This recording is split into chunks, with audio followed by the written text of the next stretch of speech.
శంకరయ్యకు 5 మంది కొడుకులు శివరాం, శివదాస్, శివశంకర్, శివప్రసాద్, శివకుమార్. ఈ 5 తమలో తాము కొట్లాడుకొని చీటికి మాటికి తిట్టుకోవడం, కొట్టుకోవడం జరుగుతూ ఉండేది. శంకరయ్య కొడుకులు జగడాలను చూసి విసిగిపోయాడు. వాళ్లకు బుద్ధి చెప్పాలనుకున్నాడు. ఒకరోజు వాళ్ళందరి దగ్గరికి పిలుచుకున్నాడు.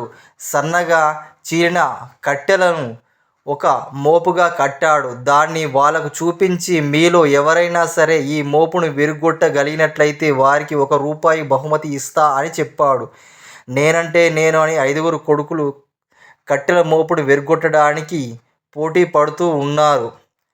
బహుమతి మరెవరైనా ఎగరేసుకుపోతారనుకున్నారు కొడుకులు. కానీ శంకరయ్య ఇలా చెప్పాడు, ఈ పోటీ మీ 5కి మాత్రమే అని చెప్పాడు.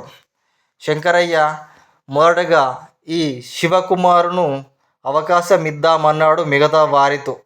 శివకుమార్ తన శక్తిని అంతా కూడబెట్టుకొని మోపును విరిచాలని ప్రయత్నం చేశాడు. కళ్ళు మూసుకొని పళ్ళు బిగబట్టి తన బలమంతా చూపించాడు. ఒళ్ళంతా చెమటలు కమ్మిందే కానీ కట్టెల మోపు విరగలేదు. తర్వాత శివప్రసాద్ ప్రయత్నించాడు. ఎంత ప్రయత్నించినా మోపు విరగలేదు. ఇలా ఒకరి తర్వాత ఒకరు శాయశక్తులా ప్రయత్నించారు.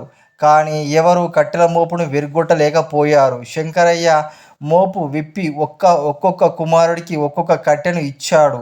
అందరూ ఒక్కొక్క కట్టెను పటాపటా తుంచి వేశారు. అప్పుడు శంకరయ్య ఇలా అన్నాడు, చూశారా, ఈ కట్టెలన్నీ ఒకదానితో ఒకటి ఉన్నప్పుడు మీరు ఎవరూ వీటిని విరగ్గొట్టలేకపోయారు. కానీ ఇవి విడిపోయేటప్పుడు మీరు సునాయాసంగా తుంచివేశారు ఈ కట్టెలను. మీరు ఇలా పరస్పరము తన్నుకుంటే బయటవారు మీకు ఇబ్బందులు కలిగిస్తారు. పైగా మిమ్మల్ని పైకి రాకుండా చేస్తారు.